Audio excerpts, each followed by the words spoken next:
Hey, good morning, Epic Destination. We are awake at a very epic time. It is actually 5:45 a.m. and we are headed off to something I thought I'd never be doing, something pretty epic. So we are off to Kings Island for my very first media day. And this is a media day I never thought I would be attending. It is for Phantom Theater opening Nightmare. I am super excited for this. So first and foremost, thank the Lord for this opportunity to do this and just allowing me to do what I love here, covering some amazing parks and attractions and things like that. But Phantom Theater at my home park and full circle moment. So then thank you, Kings Island, Six Flags, and Katie's Coasters for making today happen. So let's head on out. We have a 6:50 show time, if you would. We're going to head to the park, myself and Ryan, no stranger to the channel. He is in Kenzie's place today. Kenzie's unable to make it. So Ryan's with me, and we're going to go ahead and ride the ride. You guys will get to see our reaction on the ride for the very first time. I know nothing of what's inside the actual ride itself. We've seen the queue and all that, but this will be the first time we're seeing the inside of the actual ride. So let's go ahead and hit the road, and we'll see you guys at the park. And we made it to the park. So we're heading in through the front gate and then making our way over to I guess Planet Snoopy, International Street. I don't know how they're classifying the area of Phantom Theater, but we're heading that way.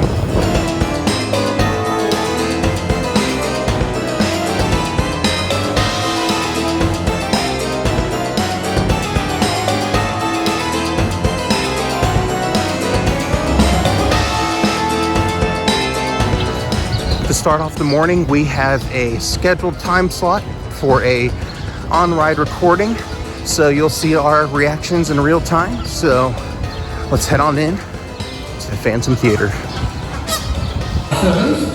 I told you you'd be back. Thought you'd sneak in and see the theater, did you? What's that, Arpeggio? Sorry, he likes to be called Archie. Anyway, Archie, who then flare about the theatre, causing chaos and destruction everywhere they go, and who can only be stopped by shining a beam of light on them, which sends them zipping back to your pipe organ. There. I said the real star, and the real star is the maestro. Oh, so where does that mean? You? But the show's about to begin. The ushers are getting ready to seat the audience. Oh, this is going to be a blast, so to speak. Hey everyone, Epic Destinations here. We are so excited to experience Phantom Theater opening Nightmare. Seated, keeping your hands And I think that's the maestro. So we're getting ready to head into the theater here.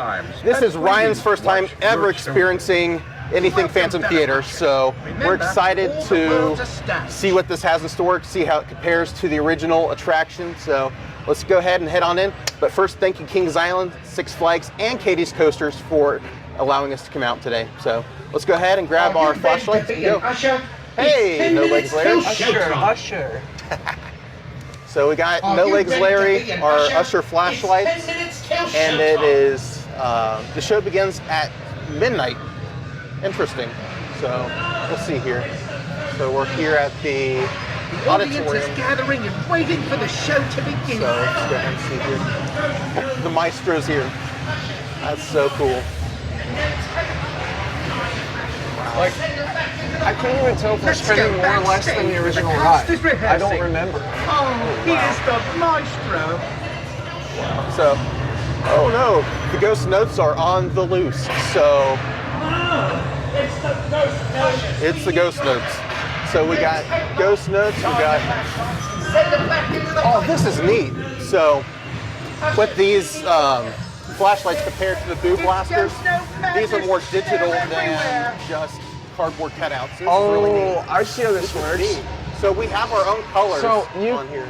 you can hold it down and like shoot the This is I don't know if you guys can see it, but there's like musical notes flying around. Yeah. Oh, I like this. It's an so upgrade. much more responsive than the original system. Oh, and there's the Great Garbanzo. Oh! That looks familiar. This is super neat. And got Udolini over here. And the rabbit. Honestly, I'm not about trying to rack up points here. I'm just soaking this all in. You This is say that, super you've got neat. 92,000 already. I'm at Oh, nice. 15. Wait, no, I have more than you. Hold up.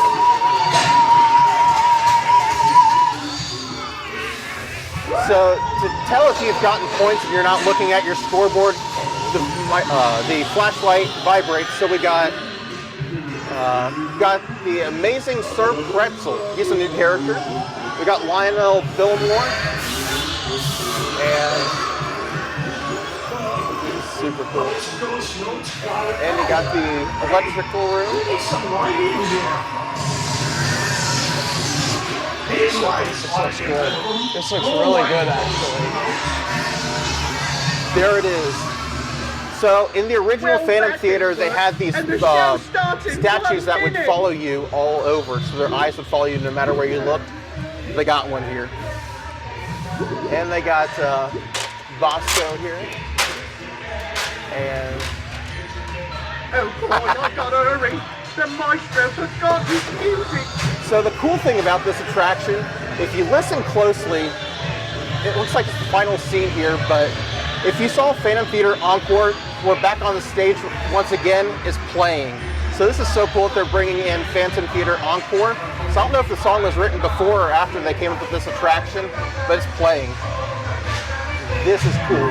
So you have the whole cast of characters in their foolish estate, and they're singing the song. We're back on stage once again, and we have Maestro here with Shaggy and Lucifer's organ. So we got Arpeggio, the cat, which is a new character. He's over there on Maestro's piano. So this is super fun. Oh, the shadows look sweet. That's a really good touch. I will say this ride is not screen-based. It is a mixture of physical sets and projections. This is super cool. neat. They got the caught in the rope scene from the original attraction and the show. That is awesome. So they have the Beastie Vulture on top of the fireplace here. And they have one of the original gargoyles from the attraction here. They got there are so many Easter eggs here, everybody. If you rode the original Phantom Theater, you would notice seems like it's getting a little hot in here. The boiler room is here. Man, if you are a fan of Phantom Theater, the original attraction or the show, you're going to love this ride. So many Easter eggs, so many different nods to the original attraction and former Kings Island attraction. Oh, this is me. Oh, wow. So it's hard to hit those, but you can't hit them. The use of minimal space is really well. Like, you are right up in the face of these animatronics and all the effects. You're close. A lot closer than you were with the original ride. I grew up with Scooby-Doo and Blue Blasters. And there is No Legs Larry and the Maestro congratulating us, and it looks like Ryan beat me, but I honestly just wanted to experience this attraction in the fullest. I'm so excited for you all to experience it. Come on out to Kings Island this season and experience Phantom Theater Opening Nightmare in its opening season. See you all Not later. knowing the lore, I want to look into more. Phantom Theater Opening Nightmare. Amazing. This is like a love letter to the fans of Phantom Theater in Kings Island. So many Easter eggs, so many different nods to the original attraction while bringing it into modern light. We're going to do a little bit of a review later on, but we just got off the ride, and this is a win for Kings Island, and excited for the future of attractions for Kings Island. With this quality, it's going to be knocked out of the park. Hey everyone, I'm here with Joel Yankie. I'll go ahead and let you introduce your position here at the maintenance. Sure, yeah. I'm the Vice President of Maintenance and Construction at Kings Island and the Corporate Compliance Leader for Six Flags. Awesome, Joel. So we were talking a little bit earlier about the upkeep and maintenance of Phantom Theater Opening Nightmare. Can you tell us a little bit about how simplified it's been converting to more of a digital feel? Yeah, absolutely. You know, Sally has been great partners over the years, right? Both supporting the old attraction and where we're going with it today. And yes, absolutely. With adding a digital layer to the ride is going to be great for our guests, but also from a maintenance standpoint, it's another layer for us. But I really believe that we're going to have great success with it for sure. That's awesome. And then animatronics, there's a bunch of them in this attraction. So for upkeep on those, what's that going to be like for you guys? Yeah, so it'll be a little different, right? I mean, essentially, regardless of the complexity of the animatronics, they're pretty much maintained the same way, right? But to your point, we have way more than what we had in the last iteration. And so luckily we have a really talented tech services team here, some of which go back to the original Phantom. Oh, wow. And so definitely the right crew familiar with maintaining our characters. Cool. And then this beautiful facade we have behind you guys. Didn't that turn out neat? It did, and it's so cartoon. I'll let you explain the history of what the design process was on your guys' end. You know, so when we look at the history of this ride, you know, the constant has been a dark ride at Kings Island since the very beginning. Back when that was Enchanted Voyage, it was kind of a box, right? Yes. And then it became literally a tube. It was a TV, right? And then when we went to Phantom, it started to look a little bit more like a theater. And then, of course, once we went to Scooby-Doo and the castle and Boo Blasters, we had that castle look. And so now that we've gone back to a theater, I was talking with Ken Parks this morning. You know, our creative team, they really wanted to kind of keep this palace theater combination kind of thing, and really you look at like the round curves and everything that we included with that, the music notes and whatnot, it kept the spirit of the last incarnation of the ride while also taking it back to the theater look. And I think really what you'll see is this facade really matches this version of the characters as well. It's all that story, it's that world that they live in. Awesome. And one question I'm asking everyone today is, what is your favorite Easter egg on this attraction? I don't want to give it away exactly, but I will say it has to do with this character here behind us. This is one of my favorite characters from the original ride, and I really love the way that he pops up in this ride. Good wording. Intentional. Yes. And if you could describe Phantom Theater Opening Nightmare in 3 words, what would they be? Interactive, silly, and nostalgic.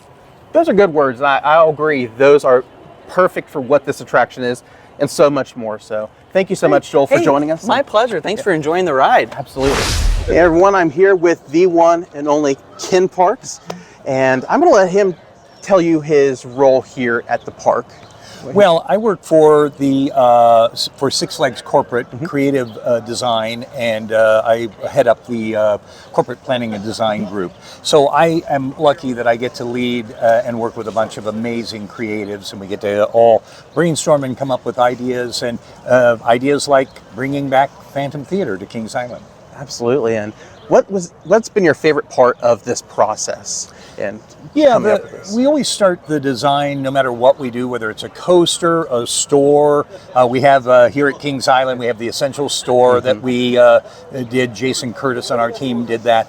And so we always start with story. That has a story, this has a, and sometimes the stories are guest facing. But the reason we do it is because that informs every single choice. All the materials and the look and the feel is all based on a story. Sometimes the guests get to be a part of the story. So in this particular attraction, you are sneaking into the theater, not unlike you used to in the old attraction. And so therefore that's probably my favorite part, and probably the moment where I'm the most useful is figuring out those things. And then we work with, in this case, we contacted Rick Bastrop, who was the creator of the original attraction, and worked with him a bit, and then worked with our partners at Sally Dark Ride, and then our team all came together, and it's never one person. It's always just a bunch of people coming together and putting together something we hope that the guests will find great. So absolutely. And what was it like working with Rick Bastrop in this process? What role did he play in the revival of his baby? Yeah, so Rick and I have become friends, which is the best, probably if you ask me what my favorite part of this whole experience is, it's that. He's just one of these guys that has just been a giant in the industry. And so for any of us that have been doing this for a while, that's a person, he's one of our sports heroes, right?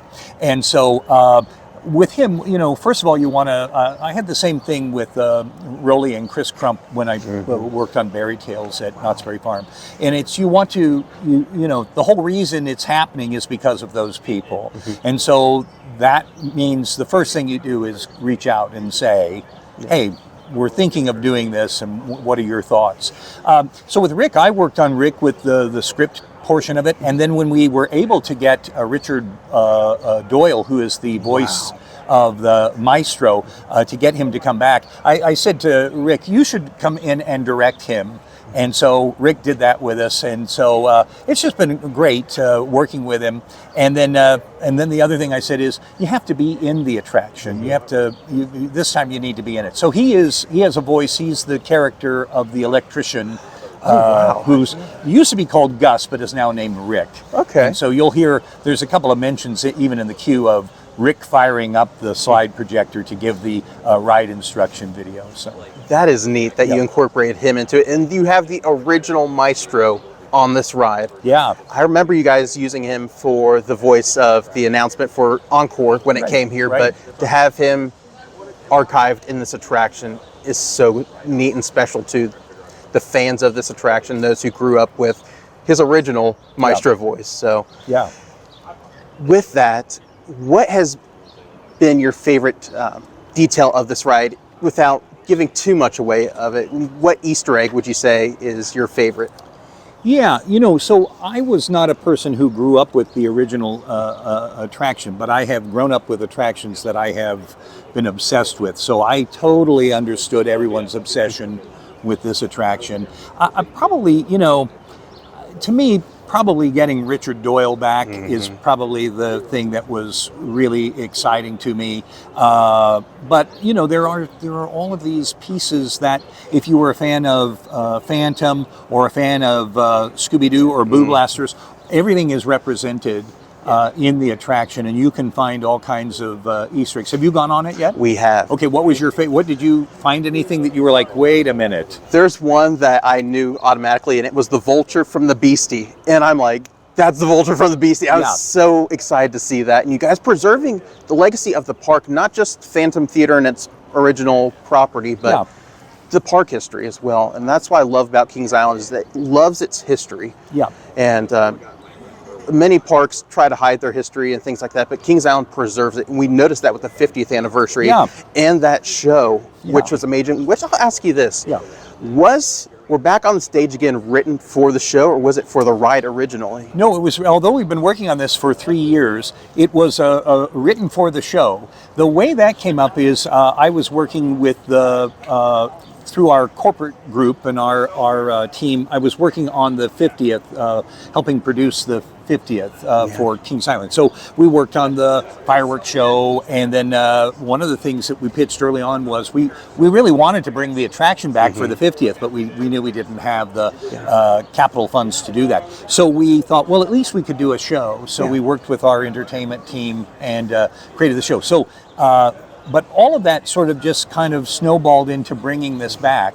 The way this happened was we had Rick's original model in our office, and Paul Bonifield, who was on our team, started here at Kings Island, has done a lot over the years here at Kings Island, and he loved the attraction so much that he said, we should think about bringing this back. And he had this idea of the flashlights and the ghost notes. And so the minute I saw the model, I instantly fell in love and was like, yeah, we have to do something with this. And so it just has kind of been this, if you think about the show, it's been about 5 years and the attraction altogether. But it's great that it's, it came back and people loved the show so much. And it was like, okay, that convinced the park that there was still a love for this attraction and we should look at bringing this back. So the show was the final, I think we found our next attraction, our next piece of history returning. Yeah, not to pick on anybody, but there was a little bit of, I believed in that so much, in that show was the right thing to do. And we had, I knew who we had on our team that could create it with us and produce it with us and make it a love letter, but also make it a fun, exciting piece. That if you had no connection to the attraction whatsoever, you would just love the show.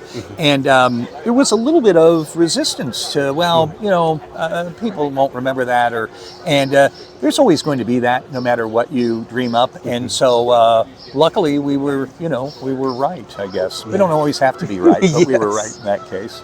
But I love that show, and I love what you all did, and I can't tell you how many times I saw it over the 2 years it was here, and it was just neat to see those nods to the ride while kind of not really dumbing it down for the newer audience, but kind of explaining who these characters are, what their specialty was, and why they were in the theater. Yeah, so there's an interesting thing, speaking of Rick. So Rick's original story was that the phantoms were not necessarily ghosts. They weren't dead. It was that vaudeville had gone away and they just refused to leave the theater. And so with the show, we, put in this element of that. They had all died on stage and never got to complete their act, so they were coming back. The veil had opened between the dead and the living, and so they were able to come back and put on their show. And so that, when we decided to do the attraction, that's the storyline. Then we moved forward with that and got Rick's buy-off on that. Awesome. And then looking at this poster here, this is a guy that wasn't in the original attraction. No. What was the process like creating these newer characters for the attraction? Yeah, so these characters were mentioned, but you didn't ever see. Now you actually see him repeatedly throughout the attraction, and so it was it was a matter of looking at the various scenes that we would have and how that would unfold and what acts would be on the bill. And so there was an opportunity to bring some characters that maybe even were in the old attraction, but could have a bigger role in this one. So yeah, we kind of just looked at all of the kit of parts and what did we have to kind of create this story about you sneaking into the theater almost 30 years later, and what has happened in that time to all of these characters. So, and then how would you describe this ride in 3 words if you could sum it down for someone who's never ridden it?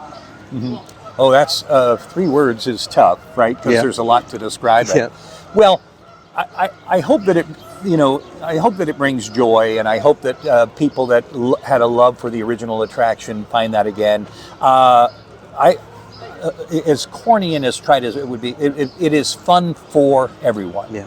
And that's what's great about it. If you we're always trying to get, when you look at programming the parks, you want to have something for everyone. And so if you are a coaster fanatic and you really like extreme coasters, you've got a Giga Coaster here, but and you've got Planet Snoopy and Camp Snoopy, which we did a couple of years ago. But this is an attraction that everybody, no matter what your age, and if you love the gaming and the interactive aspect, that's awesome, that's there. If you don't care about any of that and you just want to ride the dark ride, it works on that level too. So it's really, one of those attractions you could say that grandpa, grandma, the family can all get together and ride it. Awesome, and I agree. This is a generational ride that I hope lasts many years past the other attractions that have been in this enchanted box, so to speak. So, and to wrap up our conversation here, which I've loved hearing your just behind the scenes look at this attraction. This wasn't the only thing you were working on this year. You mentioned the gift shop up front. Go ahead and talk about that a little bit. Yeah, so our group does all of the capital projects, whether they're merchandise, food, venues, restaurants. We do live events, entertainment. So Carnival came out of, and when I say it came out of our group, that's where it starts. But it takes so many people. There's so many. The entertainment team here at the park is phenomenal, and so we work with our partners in the parks. But yeah, for all of the Six Flags parks, we have lots of projects that are about to open. We have the world's tallest dive coaster. At Tormenta, Rampaging Run over at Six Flags over Texas, which will open in next month, and then we've got Looney Tunes Land at Magic Mountain. That's been exciting because it allows me, I've been a Looney Tunes fan forever, but it allows me to work with our partners and our design group to try and make the Looney Tunes funny again, and not just cute, but actually funny. So we've done a couple of redos of some of the attractions out there that have actual gags and jokes, and so I love that. And we've got all kinds of things coming in 27 as well. So, and 28 and 29 and 30. So, and with that said, last thing here, Ken, can we expect something like this across the chain as far as new dark ride experiences? We know Boo Blasters at parks and Justice League are starting to show their age. Sure. Can we see something like this but custom to the parks in the future? I think that's part of the key to the success of this, is that we look at those markets, and being a regional parks, it allows us to lean into what the audience, what their experience has been, and how they use the park and what they want from the park. And almost everywhere, if you have a park that is in your backyard and you have been going to it for years, there's an authenticity to that experience, and so we really try to tap into that. So, I wouldn't rule out anything of this, but we're always going to do great coaster experiences. We want the food and the merch experiences to be great, and the shows, of course. So, I'm a dark ride nut, so I always press, but I wouldn't rule any of that out. Awesome. Well, we're excited to see what the future holds for Six Flags and Kings Island too. So thank you so much, Ken. Oh, it's pleasure. Thank you. All right. We are here with Sally Royalty here.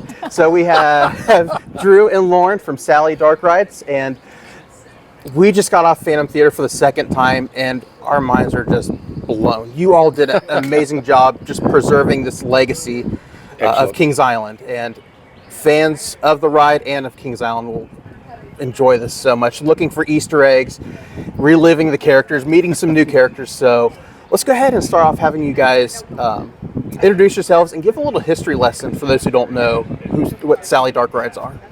Lauren? Sure. Well, I'm Lauren Weaver with Sally Dark Rides. I head up our marketing and business development, and we've been in operation for nearly 50 years now, building animatronic characters and, of course, dark rides and attractions for theme parks worldwide. Awesome. My name is Drew Edward Hunter, Vice President, Creative Design for Sally, and this has been a fabulous project to work on, and we are so pleased to be able to honor the original ride, the original Phantom Theater, and work with the entire Kings Island team and Six Flags team and bringing this to reality. And seeing it open today, oh boy, it's good times. Years in the making. Yes, absolutely. Yes, literally years in the making. And what was that process like over the 3 years? How did you get to the story that we have in there? Well, it always begins with a story. It always begins with a story. The story was a collaborative effort, and we developed on the idea of the ghost notes. And No Legs Larry they wanted the ride to be, Kings Island wanted the ride to be interactive, and we wanted the opportunity for guests to not only enjoy the ride and see the ride, but to become a part of the ride and help save the performance. Because those ghost notes are everywhere. You listen to the characters. Oh my gosh, the maestro's sitting there at the pipe organ going, "Get these ghost notes out of here!" Right? I mean, and so we're helping them do that by shining light on them and sending them back. So that was all part of the process. Then we had to sit down and design the ride. And that was the basic idea, that we had to figure out, how is this going to happen? How are we going to honor the original ride with the characters, many of the scenes, and so on, but then take it to a new level? Absolutely, and I believe you guys did that. You took it to the next level while preserving the original attraction. So cool. What is your favorite scene in the attraction? Well, I mean, I think there's so many. We have 26 scenes Wow. in this attraction, but even just walking into the queue, Mm-hmm. it sets the tone for the whole ride experience, the grandeur of it all. Of course, you see Maestro up on the balcony, and you see No Legs Larry by the popcorn stand. You smell the popcorn as you enter the queue. And I think that's just raising the bar overall. It gives you the level of quality and detail that you're about to experience inside the actual ride. So I don't know. I kind of just love starting it off that way. Yeah. Obviously, I enjoy all of it, and what you said, but there's one moment in the ride that I look forward to and I love, and that's when Gus the electrician tries to get rid of the ghost notes by turning all the lights on in the theater, and he has a huge control panel that's already glowing and so on, and he's standing there, and he has this big lever, and it's on off, and he goes, "We'll get rid of the ghost notes with these, and then bam, you're bathed in light, and then you move on. I love that moment. Yes, it's very impactful. And one of the reasons I love that moment is it's a specific timing moment. We had to time that right for both vehicles and make sure that blast hits the car, and it works, and it's really fun. And I love that all the senses are used in this ride. So you'll smell some things, you'll feel some things, you'll hear a lot of things, and I love the onboard audio with this. So tell us about the vehicles. We have a brand new shooter. We have a new setup in there. Go ahead and talk about that and what came to fixing it on the flashlight. Well, of course, we had to install our own interactive system in the vehicle. It's a new interactive system than that was there before. But another great tie-in to the original Phantom Theater, these are the same vehicles. Yeah. These are the same vehicles that are on the Omnimover system. So that was really cool to be able to carry that legacy over. Redecorated, repainted them, right? The park did all that. And then installing the speakers in the cars, where we have that sense right there. You have sound in the vehicle, you have ambient music in the ride, and then you have source sounds from the sets. So there's a lot going on audio-wise. Absolutely. And if you could describe this ride in 3 words, how would you describe the ride? Oh boy, what a question. You first. Ooh, that is frightening for family fun. I don't know, I'm trying to use but they all start with PH, Yeah. okay? I like it. Alliterative. It's all I like alliterative. that. It's An alliterative answer. family frights Yes. and a lot of fun. Yeah. Awesome.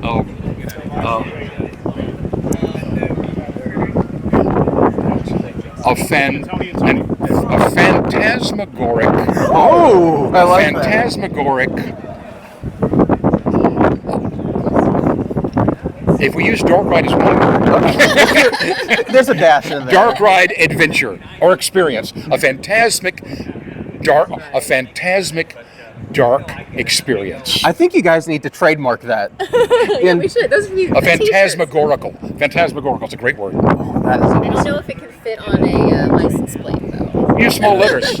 Use little letters. make it work. But this ride, as I mentioned, has a bunch of Easter eggs. What was your favorite Easter egg to incorporate in this attraction? You know any? Oh, I know of a ton of Easter eggs. Actually, there are Easter eggs from all past attractions in this ride. So we have things from Phantom Theater, the original Phantom Theater. We have things from Scooby-Doo and Boo Blasters. But there's also a hidden Sally egg. Oh, For all the Sally Dark Ride fans out there. We try to Interesting. create a game and a game and a game. Right. I think one of my favorites is in one of the scenes there is a suit of armor. You go right past it. That suit of armor was from the original Scooby ride okay. here, and also in Boo Blasters. And we rescued that, and it is now in the ride. And there are several other things too. And I saw a certain pretzel inside of that suit of armor. Sir Pretzel. Oh yeah, Sir Pretzel. Yeah. And here's a little bit of interesting trivia. There's a new character, or two new characters in the ride. One is Archie, the maestro's cat, who meows quite a bit, especially in the queue. And then there's a new character named Sir Pretzel, the contortionist. Came up with him. And obviously Pretzel, because he twists himself into weird ways. But there's another meaning to that. For dark ride, people who love dark rides and have studied dark rides, of the old Pretzel Dark Ride Company. That made dark rides back in the, I guess, the 40s and 50s and so on. They were called Pretzel Dark Rides. A pretzel ride was an old school dark ride. And that was, I put that in there. I wanted to give a little bit of a legacy for dark ride fans to hang on to. That's perfect. Awesome. Thank you guys for joining us today. I'm so glad it's here. It's finally here. When they made the announcement, I was so excited. And when I heard Sally was working on it, I got even more excited, knowing just your guys' legacy and the attractions you've made. And I've mentioned this to you, Drew. I love Gobbler Getaway. Oh yeah, I love Gobbler Getaway. Yeah. So Such a unique, fun experience for that park too. Yeah. yeah, so I'm thankful for your guys' work on this attraction, just the friendship you guys have with Kings Island. So. Well, thank you so much. Thanks for being here. Thanks for appreciating this art form that is a dark ride, and we hope to do a lot more of them. Like I said, it's been a privilege and an honor to be part of this. Thank you, guys. Thank you. Well, that does it for Media Day here at Kings Island for Phantom Theater opening nightmare. We're going to head on back to the virtual studio where I'll give my reviews and some spoiler and non-spoiler reviews of the day and just the attraction. So let's head on there now.